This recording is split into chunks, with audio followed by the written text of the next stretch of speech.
Holbrook, so I thank you for that.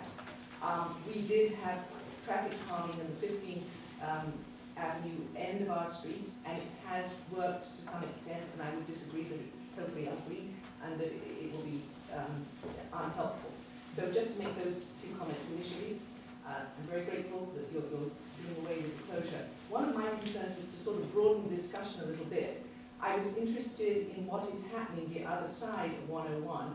I was interested that the vote was in Menlo Park about the big new development over there. The idea that Facebook is going to build out over the Sun buildings and thousands of new employees are going to be using these roads. I'm just appealing to you on another angle of this whole thing. We're all at the moment sort of to some extent fighting for our own little corner, but traffic is going to get infinitely worse for all of us in our neighborhood, and I'm really surprised that we have no voice in what Menlo Park is deciding over there. And I don't know whether you, on your committee, had an opportunity to look at the environmental impact report of Menlo Park, but it would be nice if you would kind of put it in. Okay. The light is not functioning properly.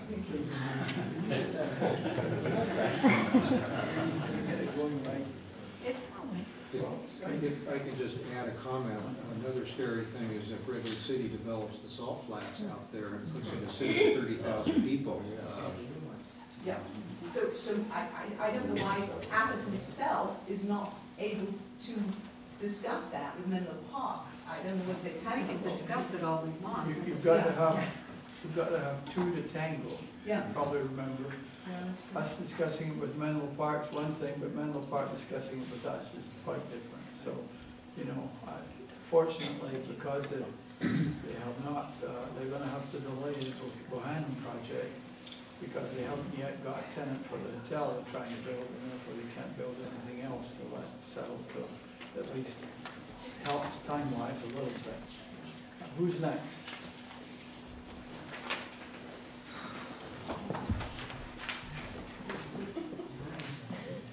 Dave Cunha on Holbrook.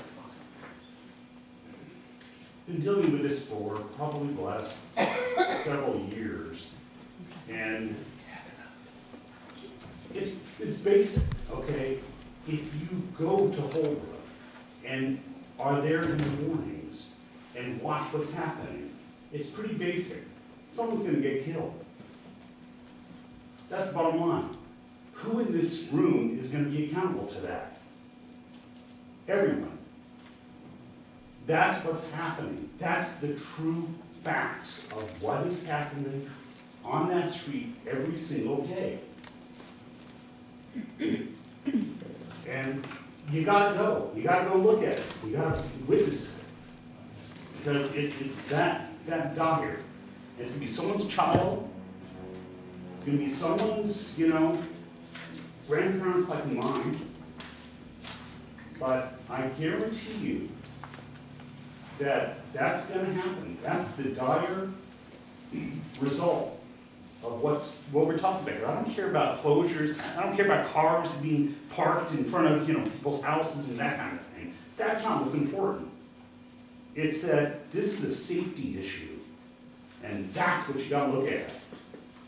I would just say we're not proposing that we do nothing on Holbrook. In fact, I think what was being brought up is that we make Holbrook far less desirable so that it would help these issues and also narrow the street by making it, you know, many S-turns before you get there. So I think we should try to, I don't know how we can do that. How many years has this gone on? Well, I'm saying How many years? I think It's this is gonna something. happen.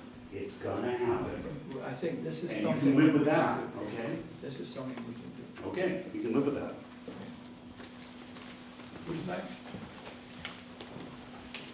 My name is Seda Rikamli, 52 Holden Lane. Obviously, we have a problem. We don't deny that, and the problem seems like it's so big and it can get bigger. And not necessarily we don't want to work with anybody as Holbrook residents. It's just that I want to stress a few points here. It's not just a problem of certain hours. I was almost getting killed at 10 p.m. putting out trash. I was the one limping over my trash cans and because two cars side by side was driving 65 miles an hour. I called 911, and I don't know whether there's a record you guys can trace, but it was crazy. And, you know, and it's not one occasion. I had several of those occasions over the 10 years I lived in 52 Holbrook. I even have a neighbor who moved away, saying this is not going anywhere. I want a neighborhood. I want a residential area that I can say, this is my home, this is my street, my kids play here. I can't say that, unfortunately. And I hear that people are going to be inconvenienced. And in fact, I have a few questions for the lawyer. You know, if we can't close it at the door of Atherton, can we close it on Middlefield and Holbrook? I'm so desperate, I'm willing to cut my road with Atherton to be away from this traffic. I'm insane, and I'm very disgusted with this traffic. And the reason I ask for this closure is not permanent, temporary maybe, but nobody will say anything. And in 6 months, maybe some of these lunatics will forget about driving from Holbrook, is what my hope is. Because we're losing hope here. And, you know, give us some hope. I'm willing to work with any kind of measures we can calm it down, but we really need to cut some of these lunatics that come every now and then and cut through here 50, 55, 60, 65 miles an hour in a residential area where my daughter wants to go to the neighbor. Thank you. Can I ask a Yeah, question? go ahead. You talk about the side-by-side cars going 65 miles an Yes. hour. Now, I know, well, like you said, traffic calming measures don't work or whatever. Let's put that aside. Do you believe traffic calming measures such as speed bumps or chicanes would work on your street? I mean, clearly, I don't think the no left turn in a case like that would work. No, Because if they're going nothing. 65 miles an Because hour, they could care less about a no left turn Exactly. sign. I think it's a learned behavior that over the decades that we have in a parallel to Marsh, and whenever there's detours, we teach people that this is a great street that you can pass by. If you ask me about chicanes and bumps, if they're every 10 feet, they might work. They might work, and they will work. Because it would be insane to drive faster every 10 feet. But you really need that frequency to tell these people that this is not a drivable street. You need to make sure that it's not visible. Should I ignore that? No, yes, ignore it. You need to make sure that when you look at the street, that it's not a drive-through. In a developing country, Holbrook is a major highway. Yeah, I know. And I have stopped some immigrants who were driving through that were gardeners, and they were apologetic, and they were so sorry that they startled me because they were driving fast, and they were leaning over saying, sorry, sorry, and I don't blame them, you know, because coming from their country, everyone drives like that. They don't have any other perception of that street. And we don't have any children playing or anything, you know. I don't know that you need speed bumps every 10 feet. You put in the right speed bumps and you're going fast and you pretty much mess up your car. Absolutely. Yeah. But You know, these people are willing to mess up their cars. In fact, they're willing to go to jail. I mean, some of these people, it's scary. I'm scared of my life and my family's life. You know, so that's the reason I think we need all of the above, not just one, all of the above. And that's why in desperation I'm asking the lawyer, I mean, can we close it in Middlefield? Because at least that way they will say, oh, this street is no longer available. Duncan, while you're here, may I use your expertise? Are we legally allowed to put those kind of speed bumps up where the whole rear end of your car feels like it's going up into your jaw? The answer is no. No, you can only place Caltrans approved devices, and those include speed humps, but not speed bumps. And the reason you can't do that is sitting at the far end of the table here, because police cars, ambulances, and fire trucks cannot manipulate those at speed. And because of that, Caltrans will not allow them, and you can't put them in and still meet codes on your Now, I street. know if you take those at, a reasonable speed, 30, 35 miles an hour, you don't feel it. But if you're going faster on those, which I wouldn't know, what happens? Well, you hit them really hard. and Let me it feels answer, very since you bad. did ask me a I mean, question. they have them down on, Bay. Bay Road there, and you hit them at more than 30 miles an hour, and you don't do it again. But The answer- one question I would have Could is, Duncan answer it? The answer to the question is yes, you can put in an appropriately designed speed hump, which is, I think, what Bill also said. We don't put in speed bumps anymore, but a speed hump, if it's designed for 25 miles an hour, if you design them for varying speeds, depending on the speed of the street, you can make it so that it's very uncomfortable, and if you go 65 over one, you will damage your car. Uh-huh. But if you go 25, you won't hardly even feel it. Uh-huh.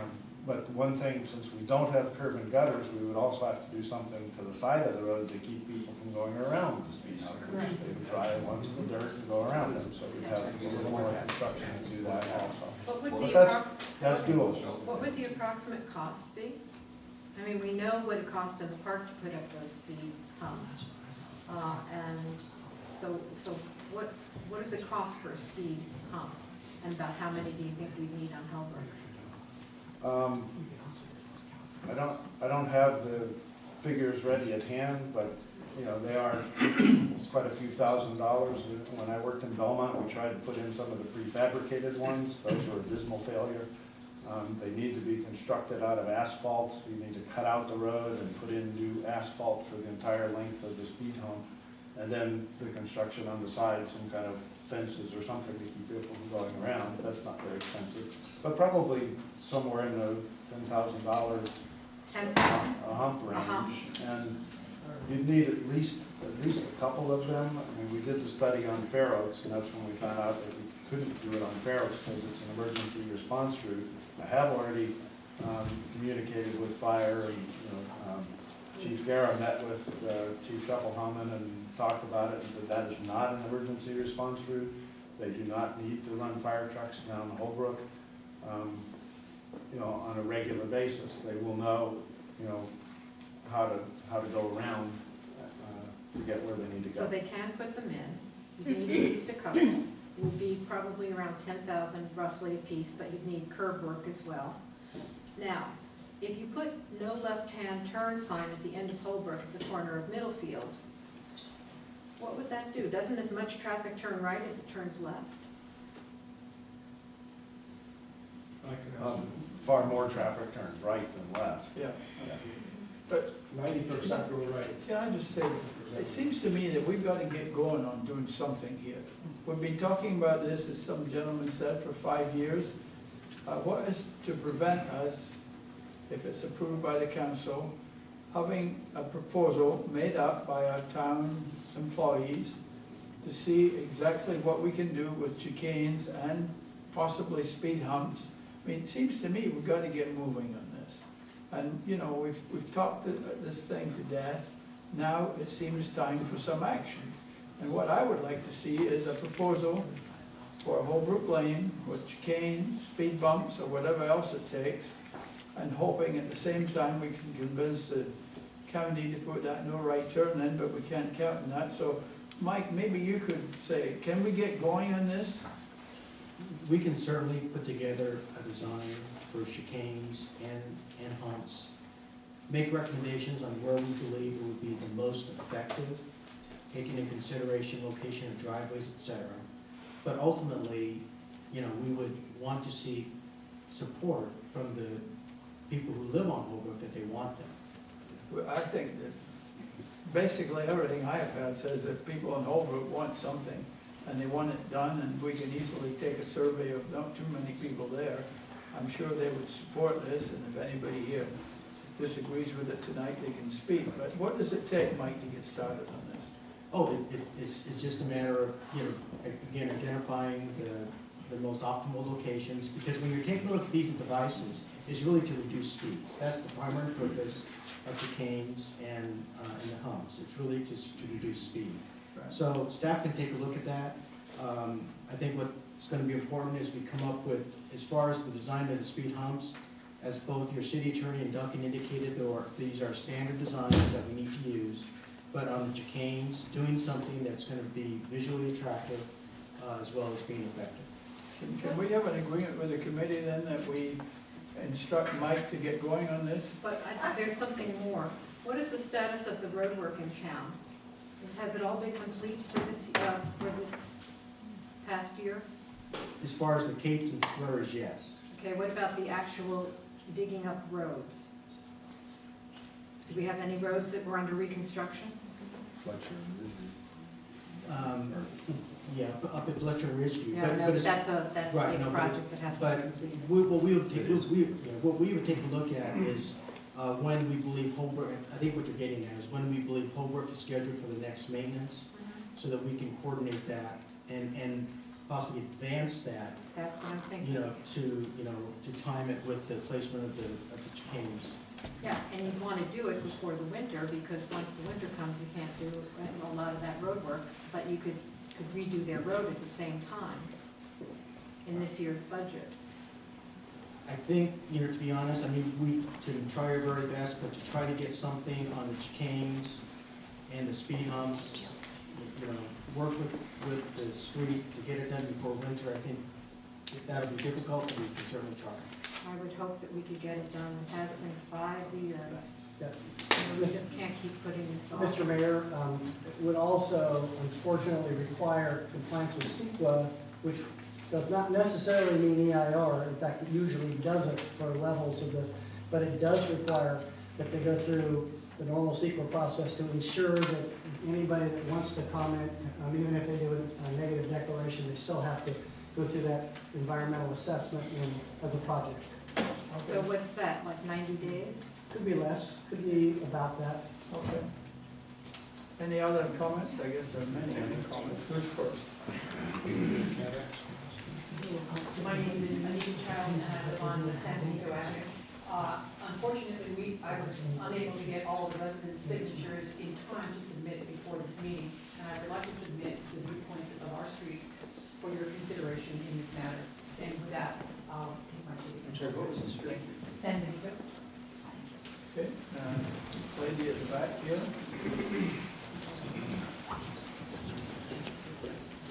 Thank you. I'm Laura Chaplin. I also live on San Benito. I am wanting to just agree with everything people have said about the fact that this is a regional issue. I'm hopeful that our North Europe community and Atherton and Menlo Park can get together and figure this out, because I'm very concerned about the Marsh Road getting much worse, and I realize it's expensive, but if there's any way these people who are doing developments can be encouraged to contribute more to what needs to be done to Land Marsh Road and create some other alternatives, obviously that is long-term very important. But I do want to also comment, I've been for a number of years involved with the Barrels Beautification Association, which is the organization, a nonprofit that was organized and put in the chicanes in the North Barrels area. And although I wasn't a resident here at that time, I have heard over the years a number of comments from residents. So I just wanted to share that, yes, there have been complaints, people saying that the chicanes aren't very helpful and that they just encourage people to use them as a speedway and this and that. But I've also heard from many residents who said when they lived on those streets before, they had the same kinds of complaints that I'm hearing here tonight, and that we've heard about from the residents of Holbrook, about their children being in danger and so on. And for most of those residents, I have heard that the chicanes have been very helpful, that they have slowed traffic, that they have really made a difference. On the other hand, I have, because we've heard so many complaints about the chicanes, I have looked into the whole idea of the speed humps, and I have to say that as a resident, in my experience, and I have 2 chicanes right in front of my house, so my experience is that the speed humps are more effective probably in the long run, and I realize they're expensive. I also realize there's a problem because of the fact that Holbrook doesn't have sidewalks, that it's even more expensive to create something to the side. But I think that if you consider the overall picture, the speed humps that I've seen working very well in Palo Alto, where I lived for 20 years, and in Menlo Park, they are very effective. And in the long run, the chicanes, although they can be made attractive with landscaping, also you need to consider the fact that that landscaping needs to be maintained. And we planted trees, for example, and it's thousands of dollars of upkeep over the years to just maintain that landscaping too. So just consider these as a big picture. Thank you. Thank Who's next? Mr. Mayor, could I ask a question? Sure. Duncan, what is the difference between a bump and a hump? Taller, like this taller. A speed bump is like what we have in the park. They're very abrupt, very short. You see them in parking lots at the grocery stores and things like that. Whereas a speed hump is a very gradual hump that you can drive over at slow speed. And we can't do that. You can't drive over the humps, the bumps in the park at, The bumps, no, I understand the bumps. The humps, I think, you know, I think it's Monte Rosa in Menlo Park, Sharon Heights. Have you seen the improvement on that street? They're rather high, but they would look more gradual, but they're high and they slope and you have to stop, you know, down to about 15, 20 miles an hour to go over them. But we're not allowed to do that? there's various designs. A lot of Menlo Park's devices are called speed tables, where they have a flat top on them and Oh, still some fairly abrupt. This is round. But they may have designed those specifically to be that slower speed. I mean, there's, you know, the height and the length of them determines how fast you can go over them without causing, you know, discomfort.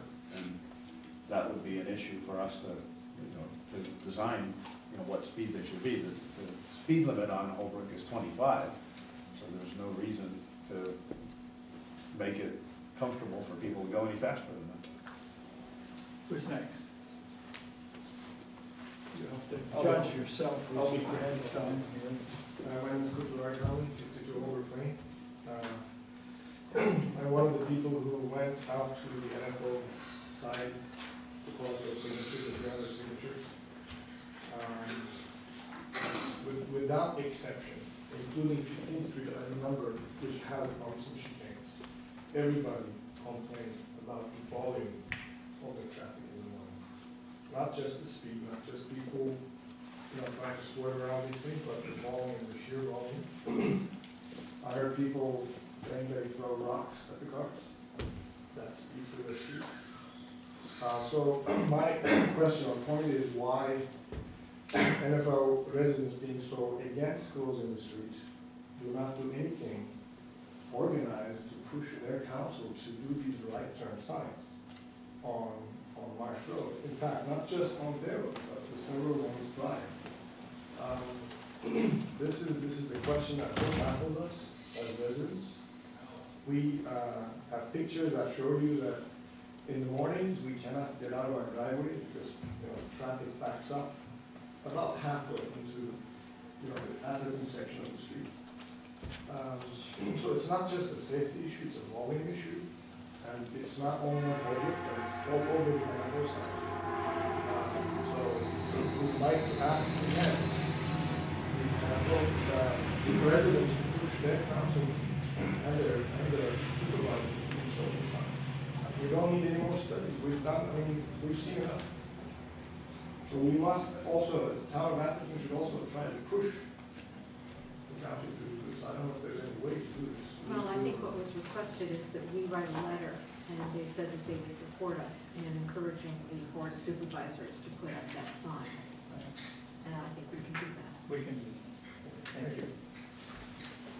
Gentleman over here.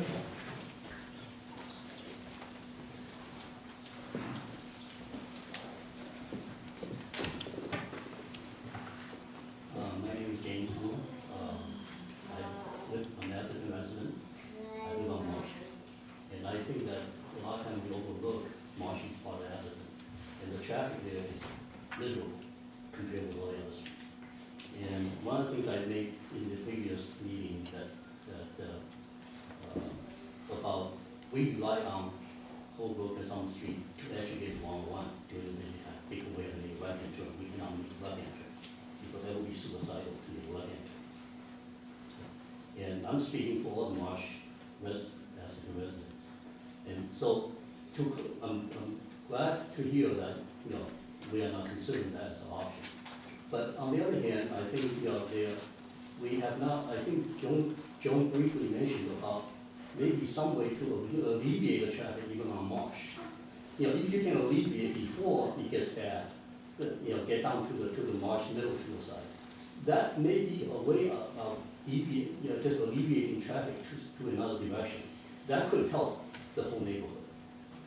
So what I was thinking about that possibly is a consideration is we work with the county, try to, before the railroad, right by Florence and Spring, put out a sign say, Redwood City, go right.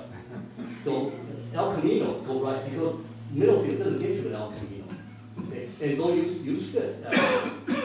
And this way, people see the sign, they make right, they go that way, they go Florence, they go they go Fifth. And really, I actually did a survey, I followed people on Middlefield, making right-hand turn, to see how many people actually turned before Fifth Avenue. 80% of them, 90% of them kept going. So they could use Fifth to be a way to go to where they want to do. Very few people, because low percentage goes down Atherton to go to El Camino.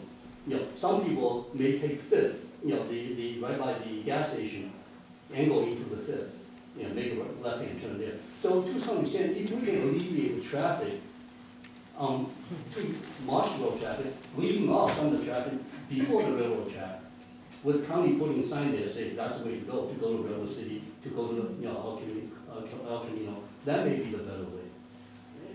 And I like to take this opportunity also to mention, is there some way to solve the Marsh Road problem for me? In the sense, I know that's not a residential, designated residential street. I thought about, this is a crazy idea, but with the resident control traffic light, to something, push a button, you're ready to go up, light goes up, you make a left and turn thing. It's safer than, But anyway, I just want to bring that up. But I do think that we need to look at maybe some way to alleviate the traffic on Marsh Road. That would be a solution, rather than not a reactive solution. Who's next? Gentleman in the back.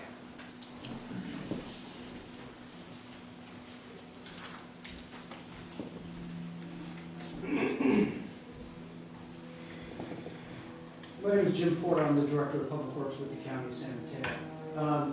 There were a lot of good things tonight and a lot of very accurate things. I just wanted to reassure this community that we are working with town staff to try to solve this problem, but it is a process. I think a lot of good things and interesting things have been said about the no right turn signs at North Fair Oaks and what the impacts of that will be.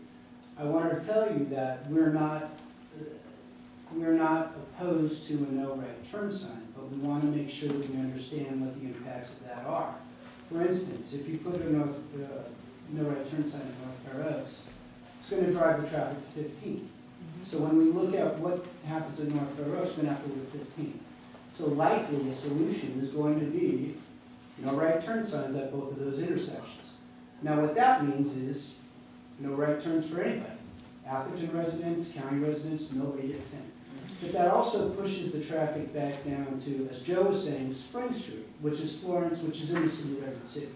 So as part of this process, we'll be notifying Redwood City about what we are thinking of doing, because they're going to have the same concerns that we, the county, have when Atherton talks about closing a street. The problem will shift over there.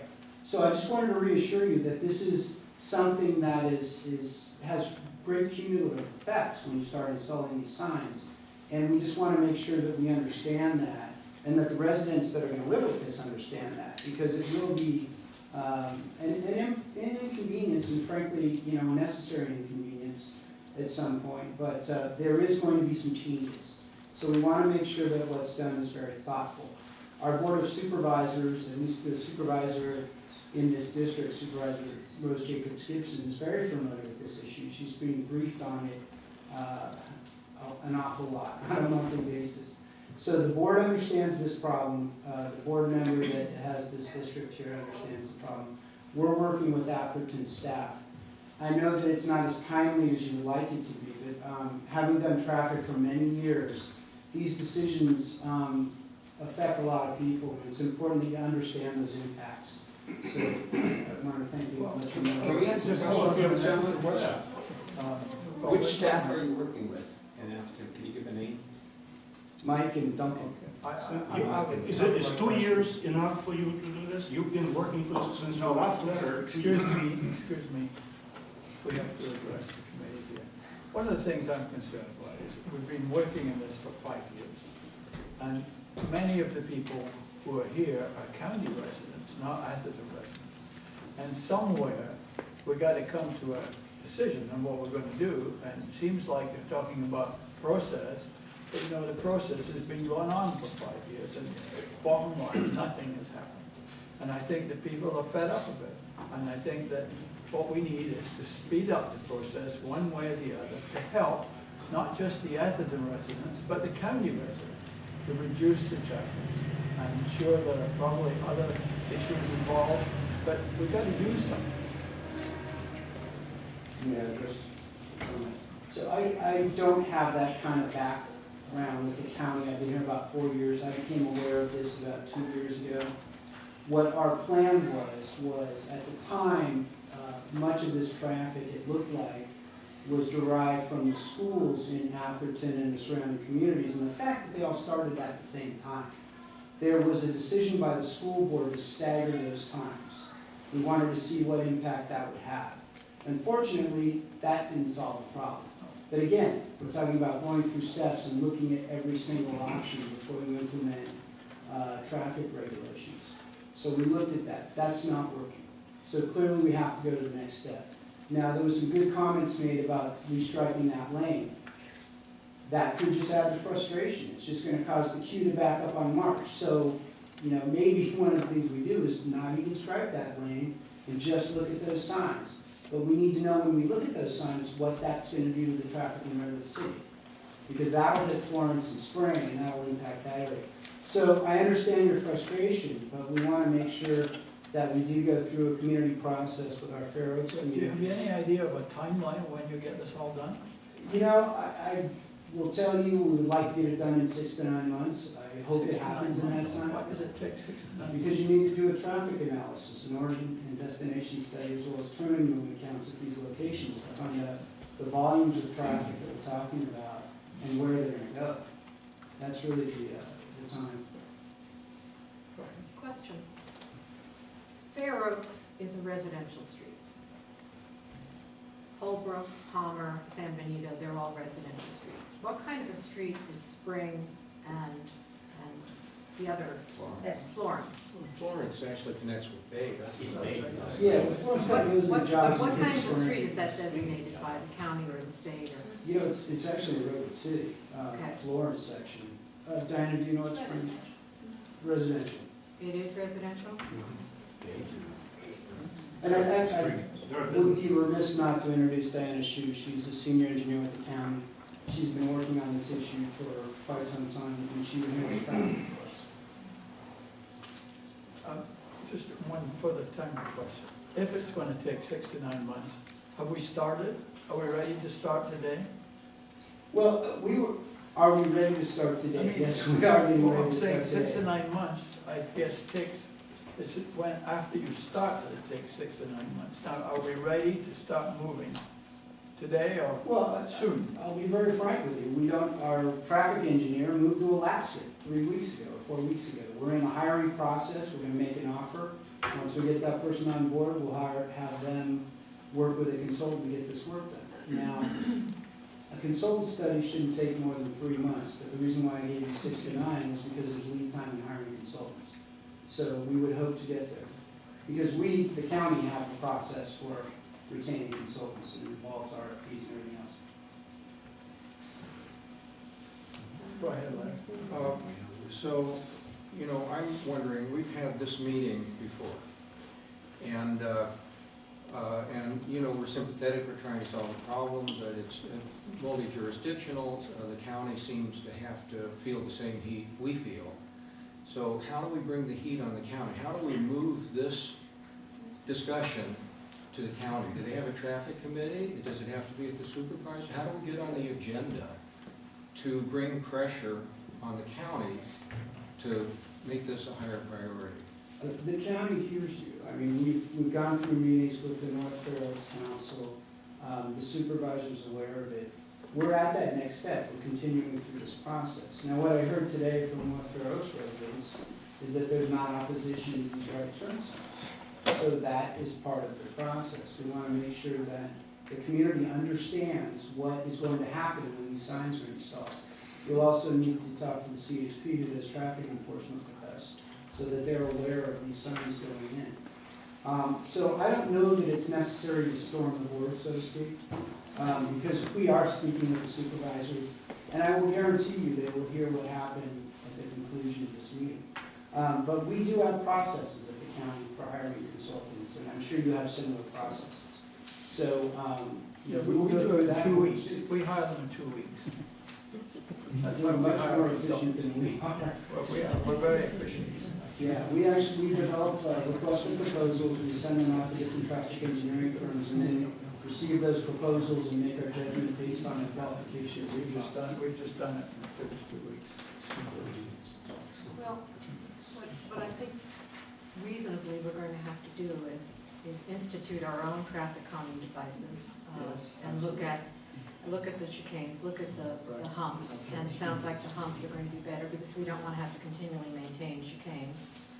Try and get it done as quickly as possible, hopefully before the winter, if we can possibly do it. And maybe even roll the street into the process as well. And then, at the same time, put whatever pressure we can to bear, with all due respect. Being a member of this council for 10 years, pressure works, no matter what you say. So I would invite all of you to do whatever storming you can do with as much respect as you can show, because it does work, and it will make a difference, whether it's 3 months or 6 months, I would imagine, and proceeding that way. Thank you. Somebody else here would like to talk? My name is Jennifer Atherton, and I spoke with you, Mr. Doty, on the phone. Great length. I live at 73 Palmer Lane, and I'll try to be as brief as I can, but it won't be, probably be a little more than 3 minutes. My history with this particular issue goes back far.